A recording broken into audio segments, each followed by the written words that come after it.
In the early 20th century, amidst the rolling plains of Osage County, Oklahoma, a sinister plot unfolded.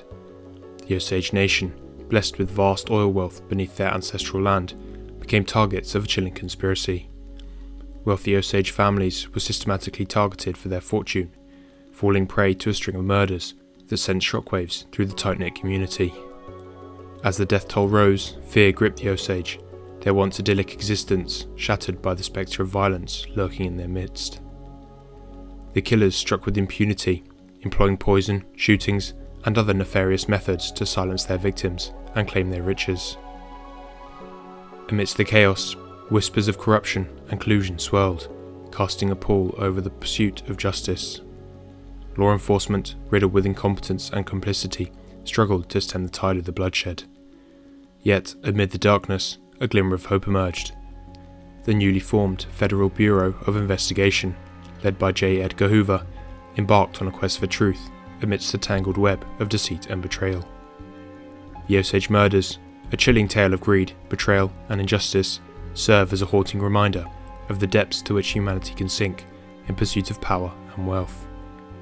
And as the shadow of the past continues to loom large, the quest for justice remains an elusive beacon, beckoning from the depths of history.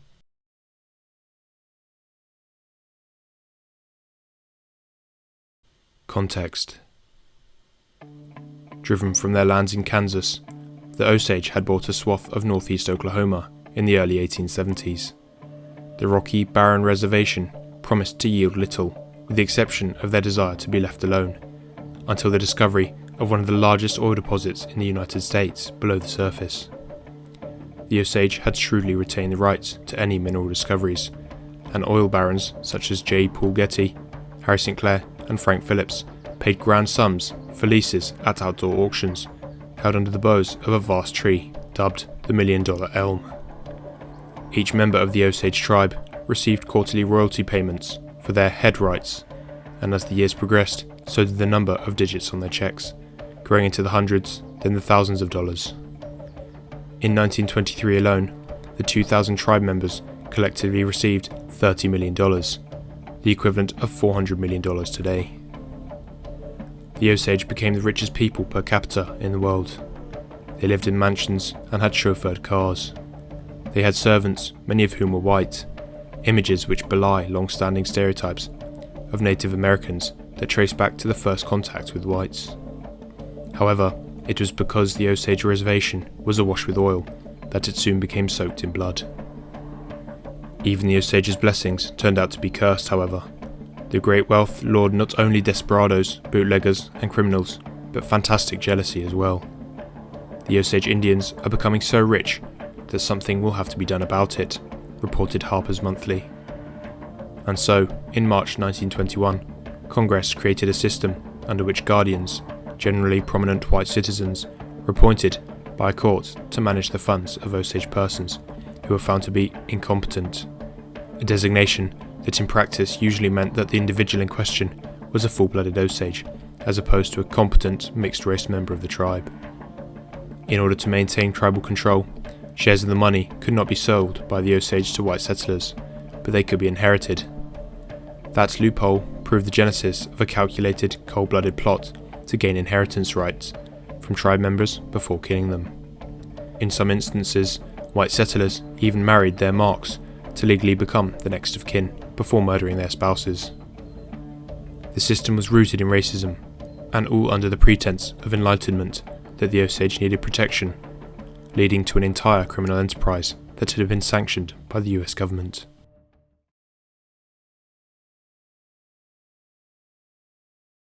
Killers of the Flower Moon. It was not long before local whites began targeting the Osage and their wealth. Dishonorable lawyers, bankers, and businessmen serving as guardians skimmed money from their wards' oil royalties, or sought to otherwise bilk them.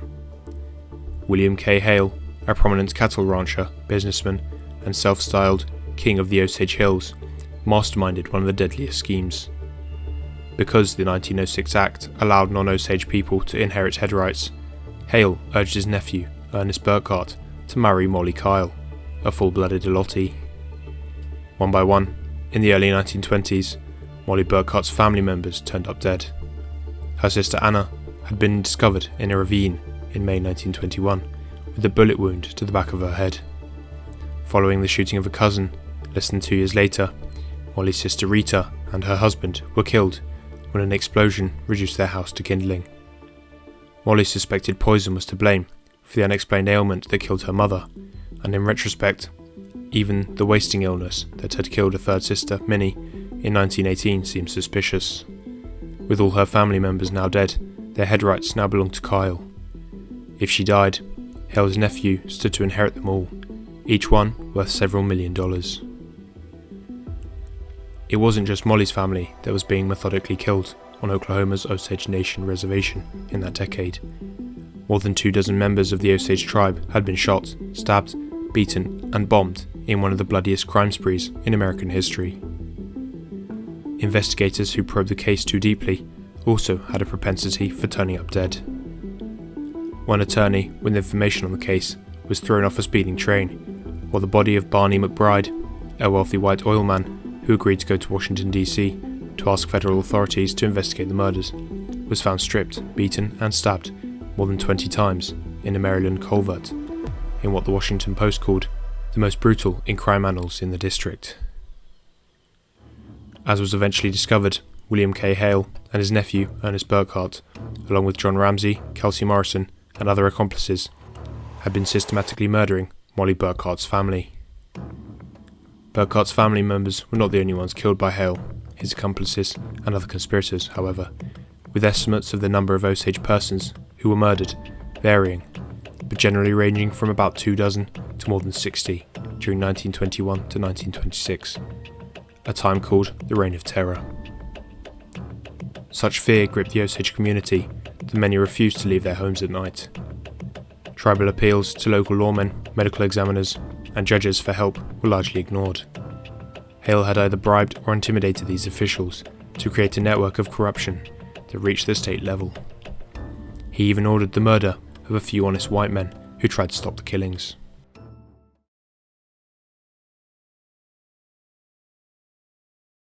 A blind eye.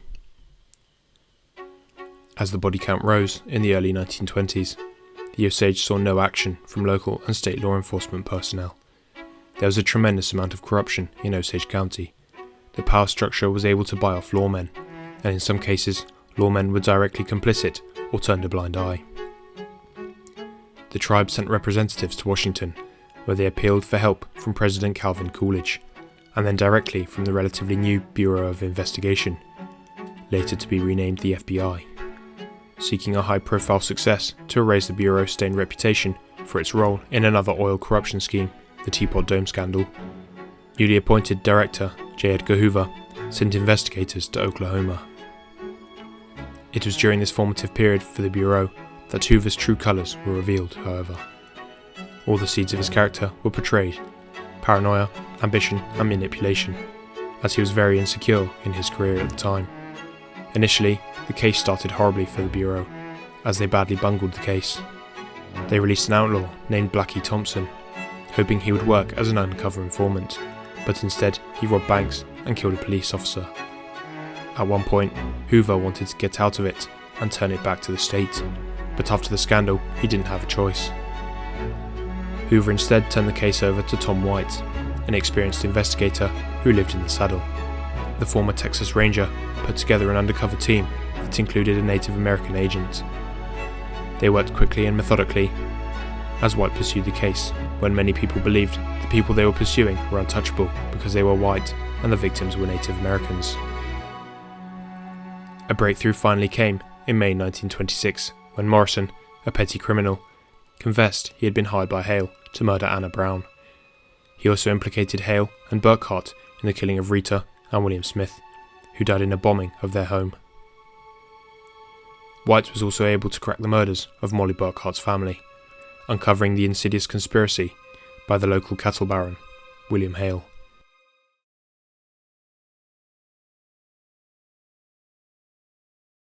The FBI. In the corrupt Osage County climate, federal prosecutors were frustrated by a series of legal delays, hung juries, an overturned verdict, and the intimidation or disappearance of witnesses. Moreover, local prejudice against the Osage made it doubtful that a white jury would ever convict the men. But the horrific details of the murder scheme had focused national attention on Oklahoma. In 1926, Burkhart, having pled guilty, was convicted of murder and sentenced to life imprisonment. Some 3 years later, Hale and Ramsey were likewise convicted of murder and sentenced to life in prison, for the second time, their 1926 conviction having been reversed. Burkhart was paroled in 1937, but later returned to prison after committing robbery. Hale was released in 1947, despite strong tribal protests. But beyond the Burkhart case, which ultimately garnered national attention, many of the Osage killings remained unsolved. It was said that Hoover was in a rush to close the case, and even closed the case prematurely. The Bureau didn't reveal the deeper, darker conspiracy, and as a result, many were able to escape justice. In the now famous book and movie, Killers of the Flower Moon, author Gran picks up the case and reveals the even wider conspiracy in the Osage murders, which may have numbered in the hundreds. There really was a culture of killing and a culture of complicity. That's what makes these crimes so sinister and disturbing, he says. This really was about a clash of two civilizations, the emergence of modern law enforcement, and how important it is to be a country of laws. Unlike state and local investigators, Hoover's agents provided the Osage with some relief from their reign of terror, but also a bill for more than $20,000 for their services. That's one more of the outrageous details, Grant says. They had to pay for justice.